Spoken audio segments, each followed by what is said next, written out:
Since Cartethyia has been out for a couple of days now and I've had the chance to test her out more extensively, it's time to evaluate how many of my pre-release pros and cons were accurate or not. My name is Juice, and let's get into it. I said that she'd be our first Aerosion DPS, being the absolute master of its negative status. This is true, but more so only if you have Ciaccona. Without her, she doesn't feel like she engages with Aerosion as much. Essentially, if you do have the Renaissance and Bard, then you're getting quite the package deal here. Fleur-de-Lis is able to amp up the damage of Aerosions by up to 50%, which is pretty darn big, and she deals more damage to enemies based on how many stacks of Aerosion they currently have, which is rooted in her inherent 4. Cartethyia is also able to apply her own stacks of a negative status, and if you have a consistent source of it always being applied, then it's going to be a large part of a team's overall damage profile. Aerover is also capable of increasing the max amount of Aerosion stacks on enemies by +3, which only further emphasizes the damage output that Aerosians are able to provide. Ciaccona offers 100% Aerosion amp on Outro 2, which, as you can imagine, pairing that with everything else, seriously cooks up a perfect storm. She has absolute mastery of the winds if you have the Bard. It's easily the best way to play Aerosion teams. However, the thing is, if you don't have Ciaccona, then while she does still make use out of Aerosion due to her self-application of it, she doesn't feel like an Aerosion DPS as much. Aerover is just worse than using Shorekeeper, because while Aerover is able to offer some Aero Amp via his signature weapon, which you can now get at R free from exploring Septimont, Shorekeeper's crit buffs end up being a lot more valuable for the unit. This is because you're not going to be applying enough Aerosion to go beyond the original cap of 6 anyways, so up to 9 stacks being available isn't really anything groundbreaking when you're never going to be making use of that. Aerover just ends up feeling kinda cooked compared to Shorekeeper, so she feels a lot more like a traditional Aero DPS without Ciaccona due to these issues. She self-applies enough Aerosion for her kit to be functional, but not enough to fill the hole that is left by not having the Bard. So she is still technically our first Aerosion DPS, and she still does benefit from having Aerosion on enemies, even if you're just relying on her self-applied Aerosions. But it doesn't feel like you're taking advantage of it as much without a specific teammate. With that being said, if you do have Ciaccona, then you most definitely do feel like you're playing the premier Aerosion DPS. It's just the unfortunate nature of negative status users wanting their best installed 5-star support kicking in again. Okay, so I said that I would be surprised if Cartethyia didn't end up becoming the new best Aero DPS. She did in fact become the new best Aero DPS by quite a significant margin if we assume that she has access to your best installed team. That's for sure, no doubt about that. In fact, she ends up becoming one of the best DPSs in the game on the whole if you were able to snag yourself a Ciaccona, absolutely annihilating endgame right now. And while Middle Tower is in fact chilling her, the shield isn't anywhere near as insane as what Zhonya's Middle Tower shield was, so it's likely that she's going to continue to feel really good going forward. However, if you don't have Cocoa Powder, I hate to be a party pooper, but then I genuinely still just think that Xion is better. Hear me out, hear me out. He does far better with a 4-star teammate, and shoot, that 4-star teammate is his current best installed partner in crime, providing perfect buffs that tailor to his kit splendidly. He's far less reliant on Shorekeeper, even if he does enjoy having her in the team. You can do a whole lot more using Verino with Xion, as opposed to using Verino with Cartethyia. Attack buffs are effective on him, so that also helps more gear support the guy as of now, since we don't have a whole lot that can help HP scaling DPSs at the moment. He's also far less reliant on having Verdant Summit, because alternatives do come closer for him. Cartethyia wants her signature weapon way more than Xion, and especially so if you don't have Ciaccona. She's gonna feel kind of cooked otherwise. So while I do believe that Carta with her best installed team wipes the floor with most DPSs in this game, without Ciaccona, I do believe that Xion is actually still a better Aero DPS. In fact, I feel like Ciaccona-less Cartethyia falls behind the performance of plenty of other limited DPSs of cheaper teams. Once again, this is just the nature of negative status teams. Her power baseline is still very high, because she's able to get by just fine without her premium support, but you're not going to get wild performance out of a Ciaccona-less Carta is all. I mentioned that her attacks seemed like they would have good AoE, and honestly, yeah, I'd say so. She hits all enemies within a decent range, and in game modes like Whimpering Wastes, where such a thing matters the most, she definitely performed well. I have no complaints here. I never felt like she was far too single target locked, or like she wasn't dealing with large groups of enemies well enough. She's great at taking out trash mobs, and is just fine against enemy encounters that feature a handful of enemies being on field at the same time. Neat stuff.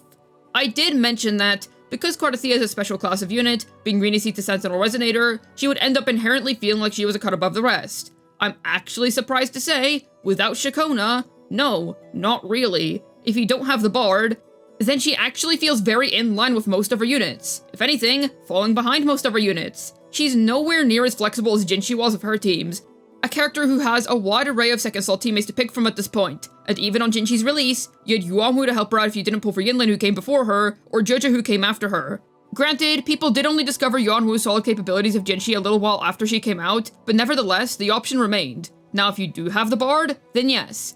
You do get a Sentinel Resonator level of performance, but once again, it's not so absurd to the point where you feel like your Carlotta or Phoebe Zani team is obsolete now. It's definitely strong, you can tell, but not insultingly so. I do wish that her power balancing was handled a little better in terms of people who skip Ciaccona for her. She just feels like a normal unit for anybody who wasn't able to invest into the Bard. It's a shame, since Jinshi was far more versatile than this. It does make sense that Cartethyia embodies negative statuses within the region that's shilling them, but Aero Rover not being able to apply his own erosions is seriously a bummer. This leads me into the con that I previously mentioned in regards to your team restrictiveness, and wish to have Ciaccona in the team.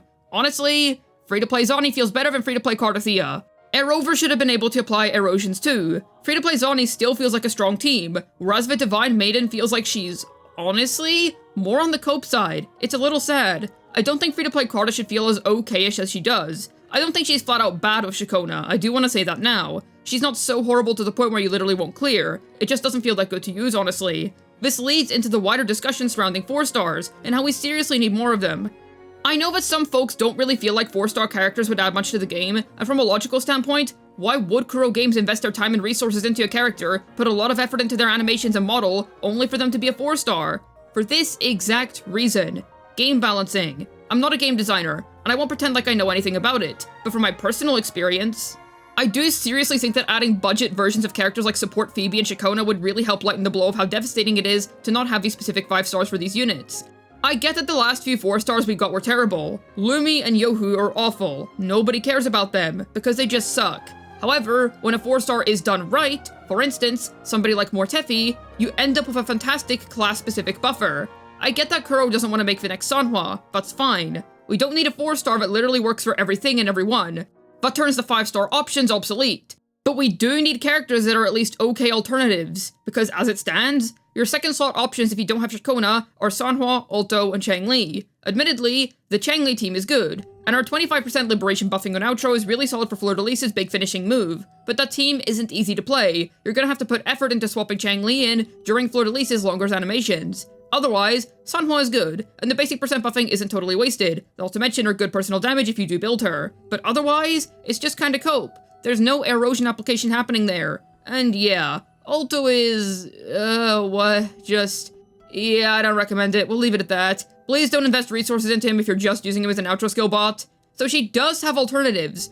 I'm not trying to say she's literally unplayable otherwise, I just feel like free-to-play Carta is undertuned, compared to how insanely strong her premium team is. I get that it has premium in the team name for a reason, but consider how Carlotta was handled. Joja is for sure her best hypercarry teammate, but using alternatives still feels really good. It doesn't help that all of our non-signature weapon options feel really bad at the minute, because she's our first HP scaling character, so if you don't have her insane signature weapon or Ciaccona, then honestly, she simply doesn't feel like a good pull right now. I'd unironically pass on her if you never intend on pulling for the Bard.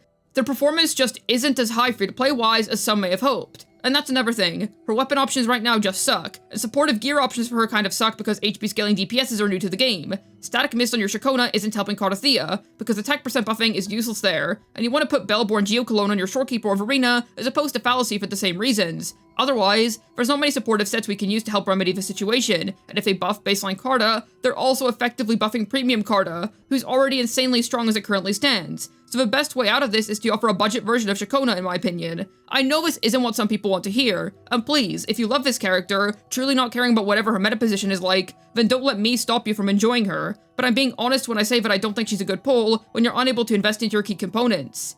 There's also some minor multi-wave nitpicks that I mentioned last time. As I said, they're just nitpicks. If you have the Bard, she applies erosion and multi-wave anyway, but essentially, if you reach max erosion stacks on an enemy, but defeat them before you can launch her ult finisher, you won't be reaping the most out of abilities like her I4, when the new enemies that spawn in aren't gonna have as many erosion stacks. But this isn't too big of a deal. Her S1 is able to fix this issue, but I wouldn't pull it or buy it with corals over this small detail. It's nice quality of life to have in wuwa though. Otherwise, you'll melt down enemy waves either way. If you're Ciaccona-less, then this won't matter anyway, because you're never even gonna be reaching the 6 cap that exists for the max amount of erosion that you can have on an enemy at a time.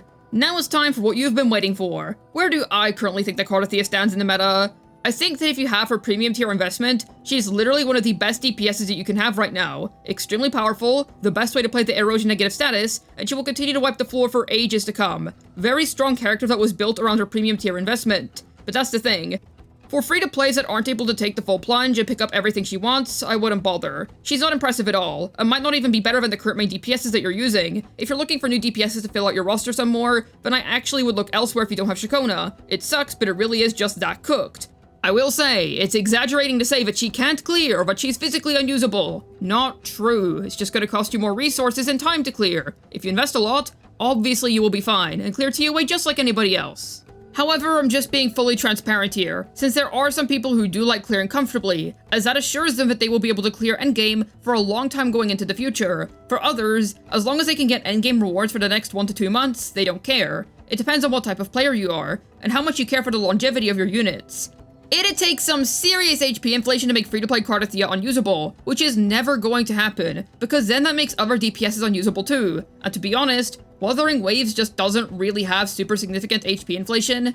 However, it's not exaggerating to say that there are better investments to make in regards to an S0R1 DPS if you don't have a premium team. This is just how negative status teams are going to be. Now with that being said, if you're willing to lock in for the long run and pick up her best gear, then she is for sure a good pull to make. But it's up to you. I'd personally advise otherwise, but if you're a big fan of the character, don't worry. Yes, you will clear. Just make sure that you max out her important forte skills and build up your Sanhua so that you're able to clear comfortably going forward.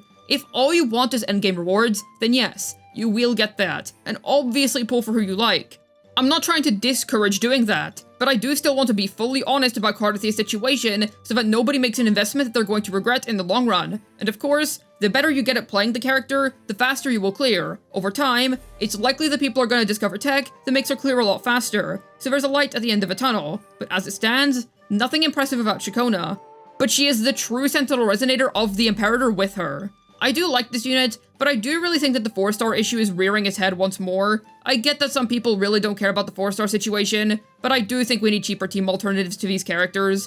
Otherwise, I do think she's very strong as a premium character. I do hope that going forward, Kuro Games does not have future Sentinel Resonators be this locked to one other character. I do really like Ciaccona, she's awesome, but this is kind of a shame. I mean, hey, as long as you're getting in-game rewards, it doesn't really matter. And a lot of people just aren't going to care because waifu, fair enough. But it's good to invest in something knowing what you're getting. How about yourself? Are you pleased with Cartethyia or not? Let me know down below. I'd love to know. I have a fun second channel where I just yap about whatever in regards to gacha games. Head on over and subscribe if you're into that. Hopefully this video was able to tell you my more fleshed out feelings on Cartethyia now that we've had her out for a while. This has been Juice, signing out, and I suppose if there's anything that makes her an enticing pull, you get 2 fruits, which covers 2 out of your 5 a day. I mean, just look at those melons!